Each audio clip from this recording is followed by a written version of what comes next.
Hey, what's up? Welcome back to the Cash PT Lunch Hour podcast. This is your host, Aaron LeBauer. Today, my special guest is JT Dulkerian. JT is a physical therapist, and guess what? His business is Pioneer PT, but he does it all out of a van. And I have a van, and JT has a van. So we're going to talk vans. Mine's a little older than JT's, and his is a little bit more newer and used for PT. But I'm excited to bring him on the show because he's got a very unique model of physical therapy and cash-based PT. So JT, welcome to the show. Appreciate you being here. Aaron, thank you so much. I appreciate the invite. Man, it's a cool opportunity, that's for sure. And That's awesome. the vans, I know we get along there. And Cash PT, like I said before, you're the godfather, and it's just pretty cool to be on this conversation with you.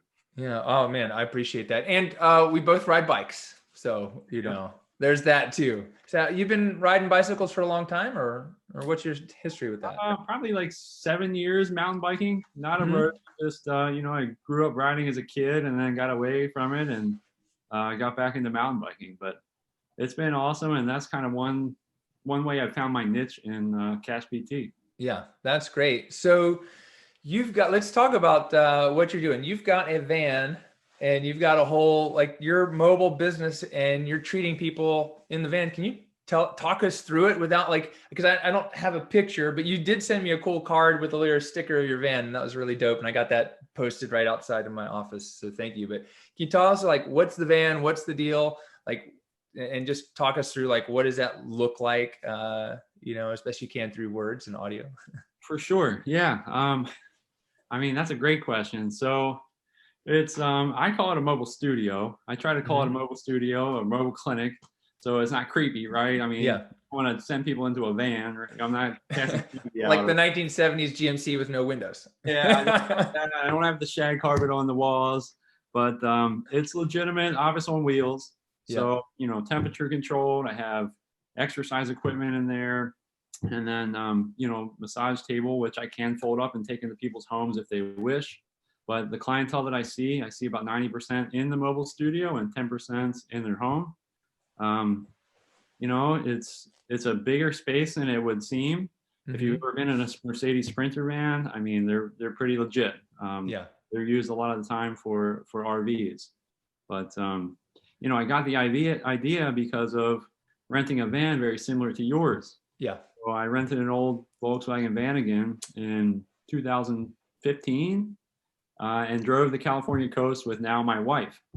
But, originally I was so burnt out with my job, and, we had a great time on that trip, and I was like, I just need a van to have fun on the weekends, because that's what I'm living for now. Like, I don't even know if I want to do PT anymore.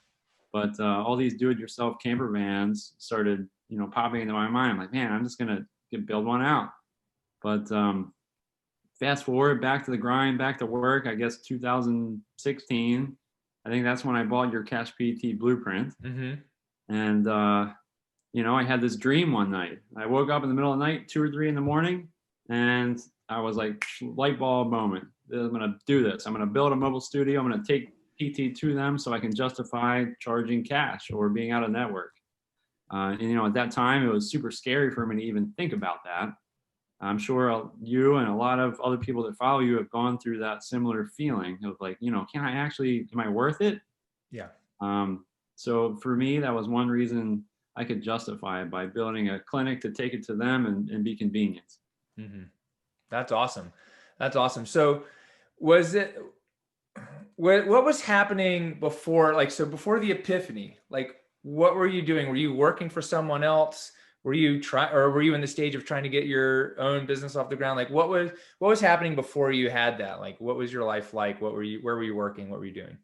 My life was pretty frustrating at that time. So I was a director of an outpatient sports med clinic, and I think that was my second job. So I'd been there for about 7 years, and, always got glowing reviews. I would end up seeing entire families because I built good relationships with people. But one day my boss came in. This day sticks out of my mind. And he told me, like, listen, you have to change the way that you're treating. Like, I need you to do group exercise. I need you to tape everybody that comes in the door so we can get reimbursed more. And, he's like, if you don't do that, you'll never get a raise again. Oh, God. So like I was checked out after that. I mean, already ethically I was being pushed, but that kind of put me over the edge. Yeah. So that was kind of, I guess, one reason why I took that trip, just to get away. But I mean, I was even considering leaving physical therapy, leaving the profession altogether. So I'm really happy that I was able to create a path to move forward, because I do love to help people and I Yeah. love the profession, but I just don't like being dictated by insurance. Right. Ethically, I think it's not right to put us in situations like that. Yeah. No, I 100% agree. So was this like, so I've had some of my best epiphanies like after like working out. Was this like after a day that you had like a hard workout or something? Or was it just like middle of the night, like you woke up, you're like, I got this idea. Like I got to do something about it. Middle of the night, woke up and I had that idea. So, I mean, I literally got up and I ran out and grabbed a piece of paper and I started writing everything down. I mean, I don't know if that's ever happened to you, but Yeah. that's happened to me like a couple times, just different ideas pop up. Yeah. But not necessarily working out or anything, just sleeping. Yeah. Yeah. I get it. Like where like I'm working out and it's like my head gets clear and then I'm like, oh, and I got to stop and just like write everything down. And I Yeah. have had it in somewhere I'm up in the middle of the night and I just can't stop thinking about something. So I just got to like write it down. So did you have was it like the picture of what this looked like? Did you know like, okay, this is where it's going to go? Can you tell us a little bit about like, what was that vision that you had? I mean, it's pretty much what I built so far. Obviously, I have huge dreams, though. Yeah. I would love to be able to serve outdoor enthusiasts from coast to coast. That's my kind of my ultimate goal, Mm-hmm. is to be able to have pioneers and different outdoor towns and throughout the United States, serving outdoor enthusiasts. But originally I'm like, I'm just going to start out just me and build that mobile studio, take care of two people, personalized care, and be more preventative or performance based rather than just always doing rehab. So I was able to really create my dream. That's awesome, man. That's great. So you've got like a Mercedes Sprinter. So for a lot of people, this is like the size of a American Express, like not quite as big as the UPS box truck, but like that smaller American Express, like not American Express, what's it called? FedEx delivery truck, right? It's like that smaller, like I would what is say this, like 25 feet long, right? on the outside, yeah. I mean, the inside is 15 feet long in the treatment area, so behind Wow. the seats. So Yeah. it's 15 feet long in there, and it's high. I ended up getting a model that they don't make anymore, unfortunately. Mhm. But I mean, I can reach up overhead, and I'm over 6'2". Yeah. So it was like close to 7 feet inside before adding the insulation and the flooring and all that stuff. Yeah. Wow. That's awesome. And how wide is it? So if it's 15 feet long, how you got about 8 feet wide-ish? Oh, I wish 8 feet. I don't think it's 8 feet. I should know this, but I don't know it off the top of my head. I want to say closer to 6 feet. Yeah. Yeah. It's bigger than an ambulance, Oh right? yeah, Yeah. yeah. I I've been mean, in the back of a few ambulances. that's no good. No, But riding bikes and other things, but it's no good. But so I want to try to do is paint a picture for people. Like this isn't like a small space. Like you've got it, and I've seen some of the pictures of the inside. Can you tell us like what else is inside? You've got the table. Do you have like any equipment? Like you've got like what specifically what equipment do you have? Did you build in cabinets, drawers, those kinds of things? sure, yeah, yeah. I built in cabinets above the wheel wells just for extra storage, and over one of the wheel wells, I have a sink for sanitation. Mm-hmm. So, and I tried to put that weight over the wheel wells just to give it a little bit more weight in the back. If you ever had like a pickup truck, you want to load the back for weight. And then I also do have a Kaiser performance trainer in there. So that's pretty sweet. It's uses compressed air for resistance. Mm-hmm. So you can go up pretty heavy in resistance on that. I think it's like 80 pounds at least for resistance. So I can actually do some pretty decent strength training with that. Yeah. Oh, Yeah. wow. I And you mean, don't have to carry around the weight of it, like all the iron and steel. no, it's all. I mean, it's heavy enough, but it's not like a weight stack, Yeah. right? Yeah. But then, I do have bands and some other small stuff, but I do most of that with either the performance trainer or manual resistance and some other basic stuff with bands. Okay. But I try to keep it simple and really focus on the patient. That's awesome, man. That's awesome. And then, are you are you out in the van all day? Are you like all day long or like 8 to 5? Are you, I mean, do you have like, you're having your lunch in there and like doing your documentation and all that stuff? Yeah, Right. things are so much more flexible, and the freedom is unmatched. I Yeah. can come home and I have a little dog. I let him out during the day, so I can build that into my schedule. It's not, I mean, can I stay out all day? Yeah, but Yeah. I prefer to have a little bit of flexibility in my day. Yeah. So I mean, even with that, you can still see 20 plus people in a week. Yeah. That's awesome. So you're seeing about 5 people a day or 5 to 6 a day, something like that? Yeah, on the busier days, Yeah.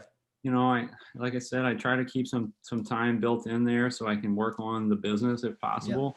When I start getting in the 20s, then I start to lose that time, and that gets tough sometimes because Yeah. you got to follow up, you got to build relationships with folks, and that stuff takes time. It's kind of a delicate balance, I would say. Yeah. Yeah. No, no worries. Yeah. It's one of the things for me, like my sweet spot in treating patients was like 18 people a week. I'm like 18 a week, like I'm good. Like I could do, like, once I got to like do 24, 25, I'm like, I'm a little burnt out. Yeah, I wouldn't I want to do them agree. anymore. I agree. Yeah, 15, you can get away with doing a lot of extra stuff, but Yeah. anything past 20, it's like, Yeah. I'm just focusing on treatment. Right, right. No, I get it. But it's a good balance. I think the sweet spot or key thing for me was it was enough time. Like that's enough time for me to focus everything I need on my patients and have time for myself and keep the business running and do other things for family. And then, Sure. once you get over that, then you got to start balancing out like priorities.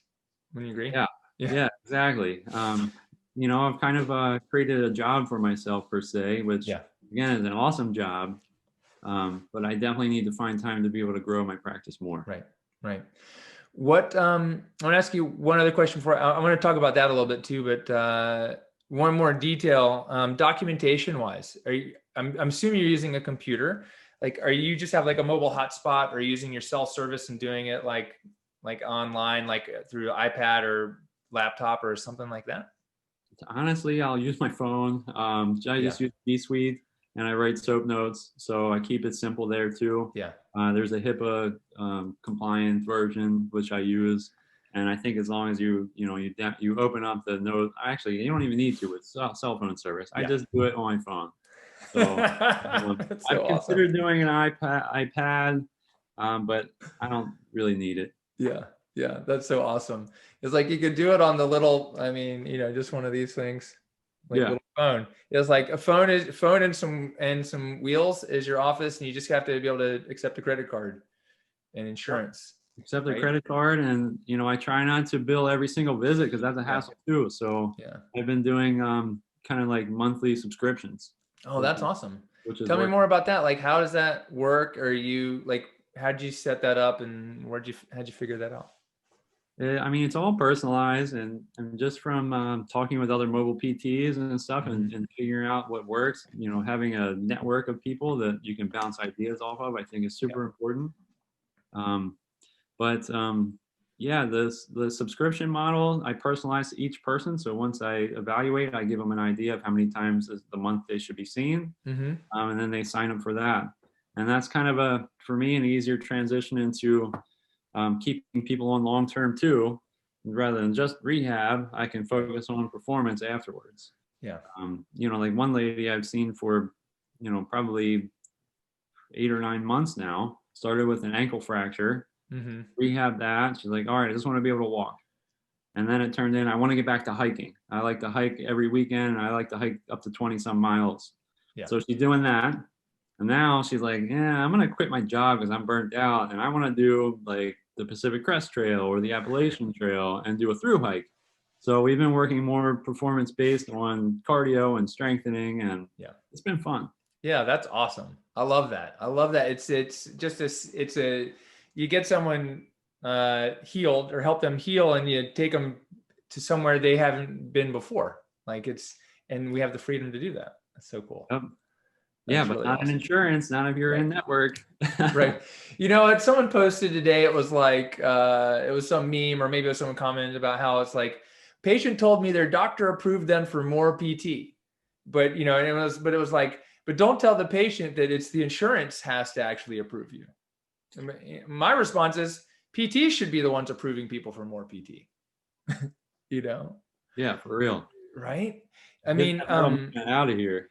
Yeah, it's like, hey, you need more PT. I mean, it's not just I'm going to rehab you forever. It's like, let's get you to a place where you can be better, faster, stronger than you ever thought you could before, because I can see like the movement problems or the things that are holding you back from your body moving and getting stronger. And it's not just that. Like, I had a guy yesterday I saw, and he came to me I came to him for back pain. Leg symptoms, constant tingling pain, burning, terrible pain. And he's not allowed to get an MRI because the insurance won't let him. So he's going to have to either pay out of pocket or do 6 weeks of physical therapy first.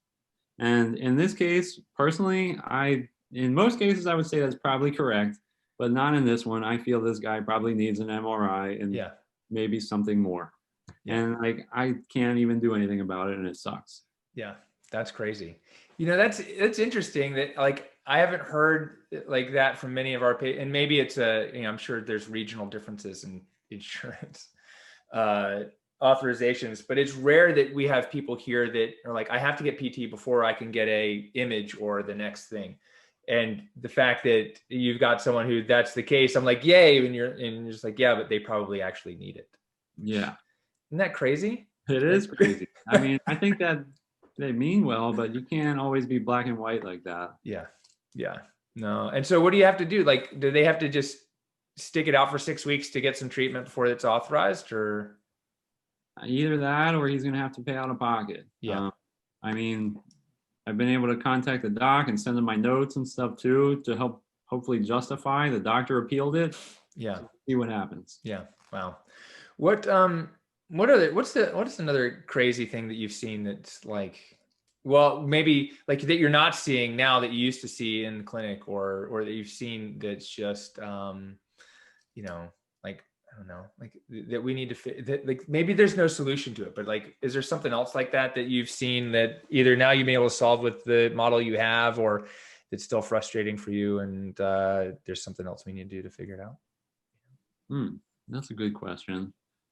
I mean, something that we're able to solve in this model is just the fact that we're seeing people that actually want to get better. And that's really helpful and really nice, because people have an investment in their own health. Mm-hmm. So they definitely try harder, and I think that's amazing. And then I just think, being able to provide what people need and not just what pays more is important. Yeah. But as far as what we can't solve in this model, I don't know. I mean, I think you can use your imagination and probably solve everything, or not everything, but solve more than you could in the other setting. Yeah. Yeah. No, I agree. I think that I feel like I'm a problem solver.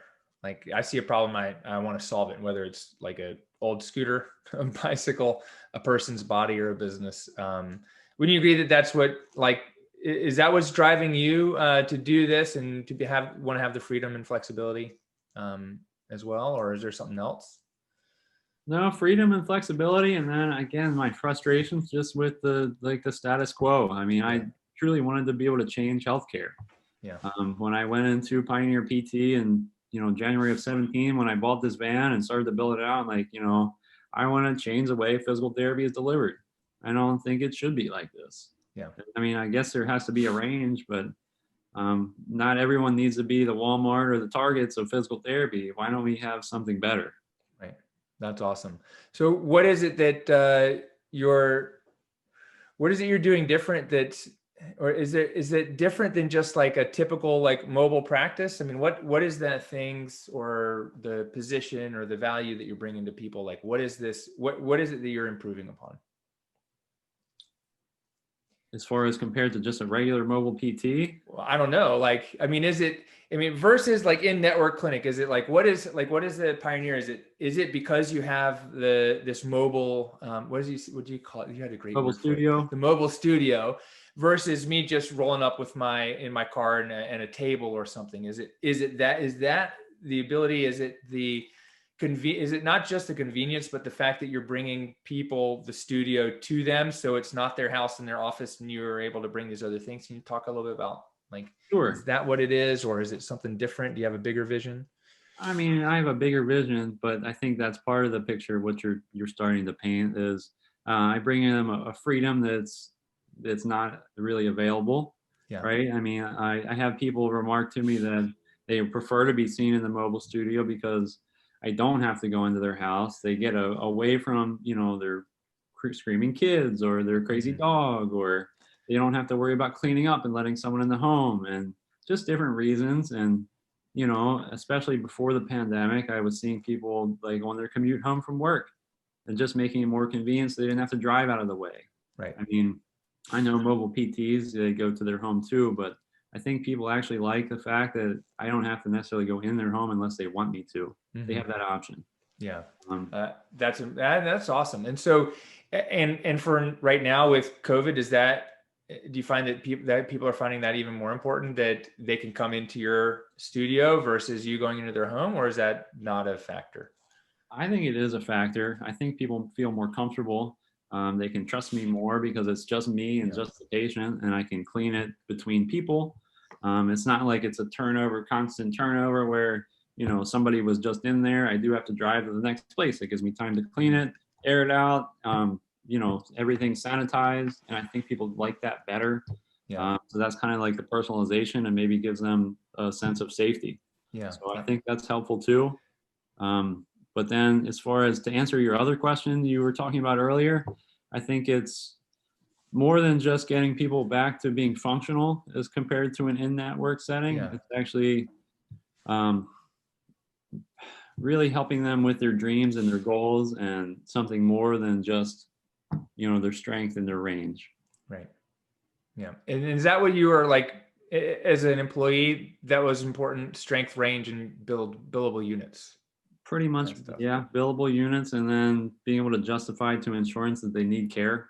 Yeah. And you know, that's not why we signed up for this. So right. No, I know. It's not why I signed up for it either. JT, what I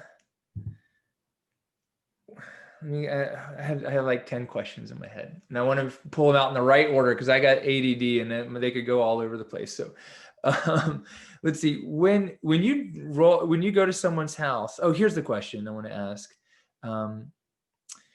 With COVID right now, have you had to change anything significantly? Like, and what is that? Not significantly. I mean, ever since March, I was pretty early on with the, you know, believing in masks. So I think before they were even sold out places, I went and bought a bunch of disposable masks and cleaning equipment, so that way I could provide my client with a mask and myself with a mask for each visit. So I've been taking COVID pretty seriously, and thank God I, you know, have not been exposed or gotten anyone sick or anything like that yet. You know, knock on wood. But other than that, I don't really think other than the mask, I don't think it's significantly changed anything. Yeah. If anything, my business has probably grown during COVID. Wow, You know, that's awesome. The initial couple months there, like the second half of March and April, were down, but then it started ramping back up. In the past 5 months, I've been right around that, you know, 5-figure mark. Yeah, hell yeah, that's awesome. Yeah, I was just meeting with my team before the podcast and going over like what's taken us so much more time, and we have to screen everyone who comes in the door, and we have to clean and do so much more laundry and everything. Just like, oh my gosh, it's not. I'm like, it's nuts. Like we can't do anything. Like we have to keep doing that. Yeah, screening too. I should have said that. I don't do temperatures though. I don't think that's, you know, I think that's kind of too much hit or miss. But screening for sure, and then you just have to have a level of trust with people that you invite in. Yeah, and it's kind of cold there in the winter. We're colder than in North Carolina. I mean, you've got the van, it's got a heater, and you're indoors. And are you ventilating it? You're heating it. Like, how does that? Like, I have fans on, and then I've still been cracking the windows. Even I mean, the heat does a good enough job, but I still just try to keep a little bit extra ventilation. So that's probably a little bit different than last year too.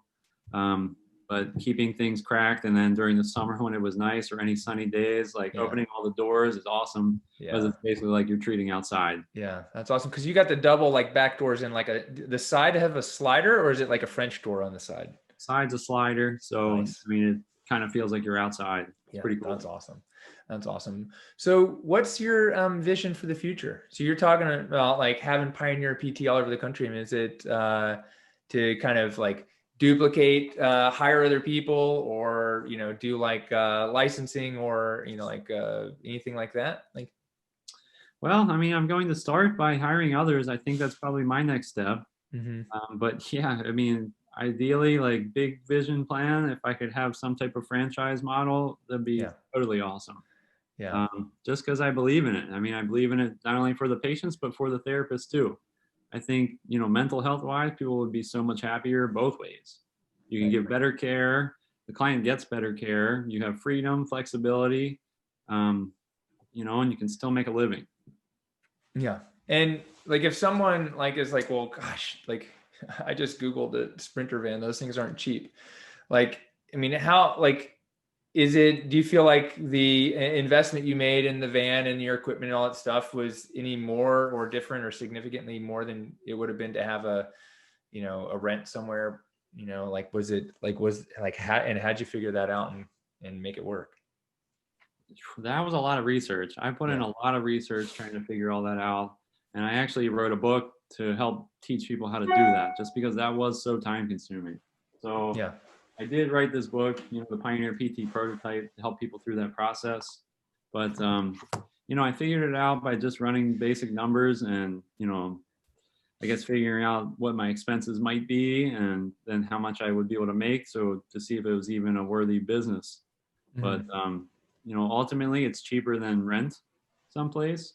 So, and, you know, after the van is paid off, you have minimal expenses, right? You only have to pay for gas or repairs. So, you know, in a few more years, even if I paid off sooner, I probably won't even have a rent at all. Right. That's awesome. And it's a Mercedes, but is it, you know, is it like that expensive? Like we might think like an exotic car, or it's pretty good workhorse? I mean, what kind of like maintenance and upkeep and stuff does it require? I mean, maintenance is expensive. I mean, an oil change is, I mean, almost $200. I won't lie there. But, and I make sure I take it somewhere because it is a Mercedes. But the upfront cost of the vehicle was only $50,000, which I thought is reasonable. And then, you know, the build out, I probably went a little bit more extreme, especially with the custom equipment. But, you know, I was less than 20 grand on that. So I think it could be done for 15 or less, potentially, for a build out, depending on what you want to do. The most expensive part is the heat and the AC. So other than that, the materials are not that much. Does the heat and AC come with it, or do you have to add that, or you mean running it? I had that put in separately, so that's why it was a cost. But I mean, the heat's cool. You know, it's the diesel fired heater, so it just takes a small drip out of the diesel tank. The engine does not need to be running, and you know, it's great. The AC, you do have to keep the engine running, so that's, you know, there are options there, but hopefully something better comes out. That's awesome. 12-volt AC unit, or, you know, your other option is a generator. That's cool. So when you're talking about your business to people, you mentioned you called it a mobile studio. When you're marketing it, are you marketing it in a different way? Are you using different words or terms to like that, you know, like, or what's some of the best ways that you're taught, you know, like how are you getting people to understand like it's a mobile clinic, and are they asking questions? Like what is some of the language or terms you're using as you're doing some of your marketing? Yeah, that's a good question too. I would say it's not really different than a normal business when you market, but I definitely mentioned that, you know, I do have a mobile studio and I do see people in the mobile studio, but I come to you for convenience. So I always market that it's convenience, that I give personalized care, and it's not only just rehab, but it's performance based too. So that's probably how I market it. And I don't think it's different than any other business in the fact that you have to build relationships with people. And I don't think that's different in any kind of business, whether it's physical therapy or food or whatever. What are some of the ways that you've been able to, like, one of the most successful marketing strategies you've been able to do to build relationships and build your business? Sure. I mean, I think number one is my patients, Mm-hmm. right? Word of mouth. I mean, I know that's a tough one to quantify or whatever, but I get a lot of my new people from past patients. Yeah. So from previous patients, I tell them that, what I might treat and, oh, I work with this, or this is how I can help, just in different conversations. And, with their results, by actually giving these people results, they want to refer their friends. So I think that's a big one. And then social media. I mean, I try to be consistent with social media as well. Other than those two things, in the past before COVID, I did a lot of events. I Mm-hmm. did different, mountain bike and cycling and running festivals. But since COVID, I have not done any of that, and I've still continued to grow. So I think it's just, some of the basics, meaning focus on your clients, Yeah. give them a good experience, give them results, and then it'll come back to you. Yeah, that's awesome. Is there anything that you're doing specifically to encourage them to refer their family friends, or is it just kind of happening organically? I do ask. I mean, I definitely ask. Um, every few weeks, I would say, I probably say, all right, this is a week I'm going to bring that up specifically to my patients. Yeah. I think if you don't ask, they don't know. Right. And they might think you're full or whatever. You're not accepting new patients. So I think that's part of it. And just asking them if they have any friends or family that are similar to them or like them that could benefit from my service. Yeah. What's one of the things that you struggled with the most, or if you could go back, like, or just looking back and starting your business, if you could change it, like what would that be? I probably would have gotten help sooner. Yeah. Meaning like coaching or like surrounding myself with a better group of people. I went at this too long on my own because I think I had still a scarcity mindset. So mindset was probably a big one. I thought I had this amazing idea and I didn't want anyone to know about it. So I wasn't telling people, and that was a huge mistake because you have to tell people if you want people to come into your world. Right. So I would say that was a huge mistake of mine, and I wish I would have done that sooner. I wish I would have started social media sooner. So that's intimidating too, but it's a huge growth process owning your own business. I mean, you don't just help people, but you grow personally too. And I think it's pretty special, and that's kind of like a positive side effect of owning your own business that you might not expect. Yeah. What's one way that you felt like you've grown personally from owning a business? I'd say I feel more comfortable in my own skin, and I feel more comfortable, I guess, putting myself out there. Mm-hmm. I was definitely way more nervous of that before. I don't think I ever would have wanted to be on a podcast with someone because I would have been too nervous. But you have to kind of get over those fears in order to grow. So I think it's the same stuff you probably teach and preach, but you actually have to put it into action. Yeah, absolutely. And that's the other thing, is like taking action, right? Like there's a lot of people I know who are listening are like, oh, I'm going to wait till next year when the time's right. When's the time right?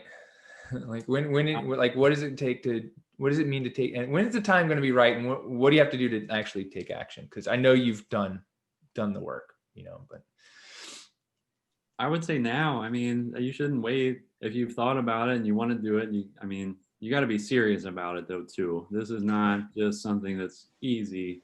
Maybe for some people it comes easier than others, but it's not, if you're talking about like a business, um, you actually have to put in a lot of work. It's not just going to come to you.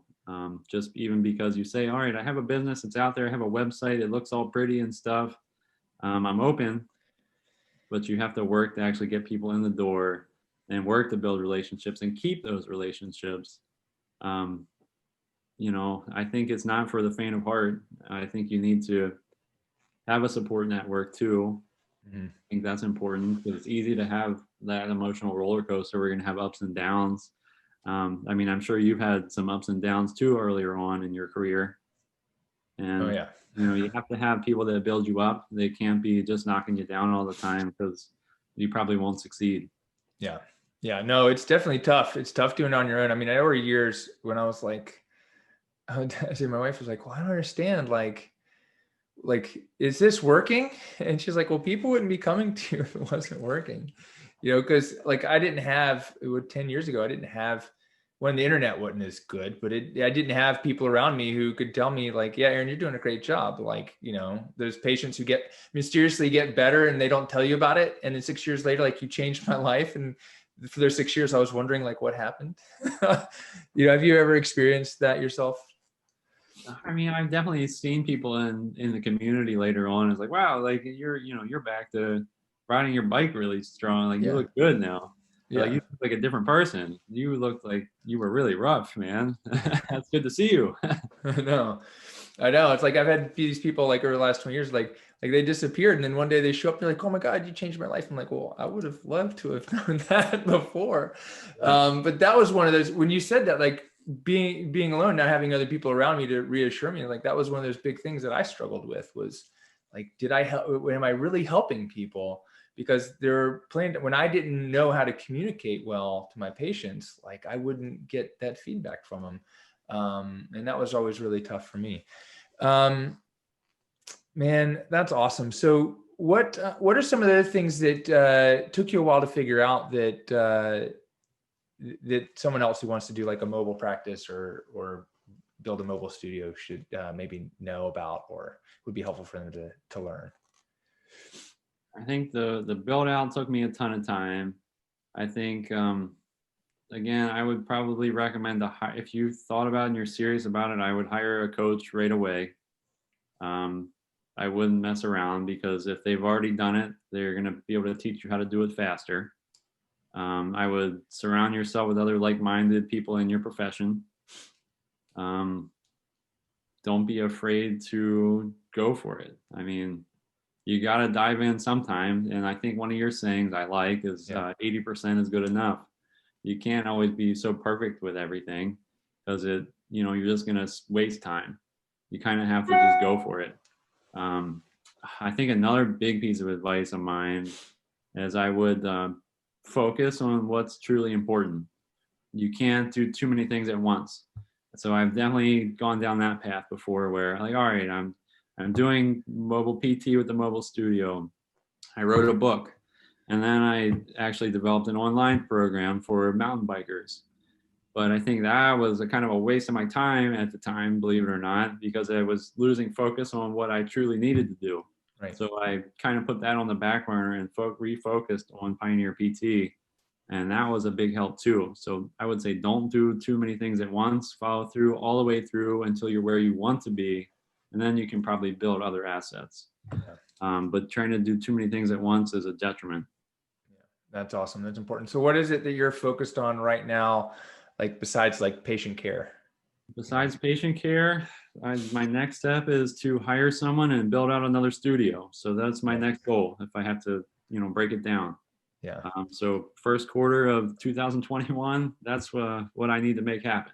That's awesome. That's awesome. What are you going to do differently as you build a second studio? Probably not pay all that money for that, custom machine. I'll probably use resistance bands instead. So decrease the cost there, maybe some kettlebells or something too. But so cut the cost a little bit on that. And then be able to actually teach someone how to do it too.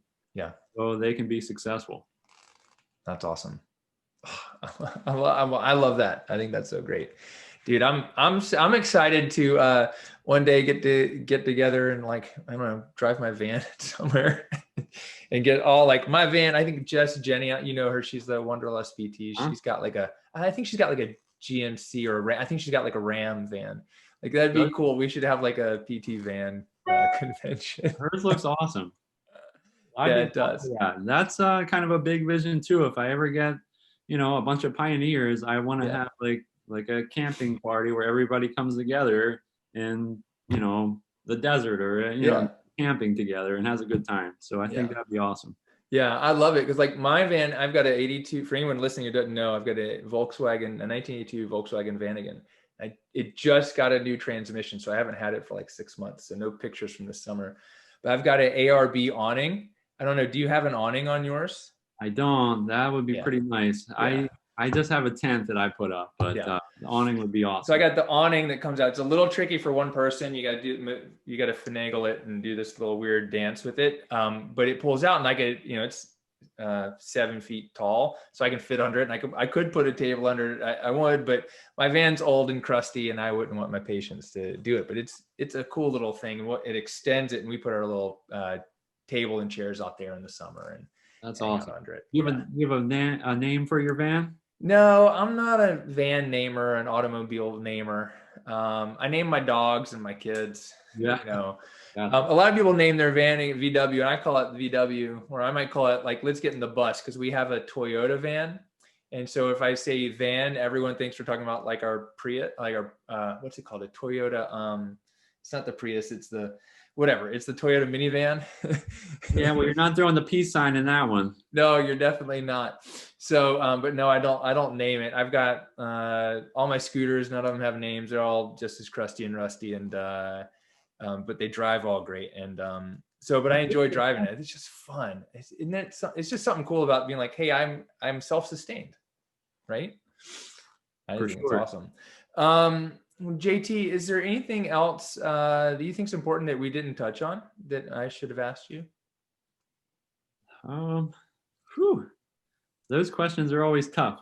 Yeah. Let me think. I mean, let's think about like, who's that person right now? What about that person right now who's thinking like, I want to start a mobile studio, but damn it, Aaron, it's COVID.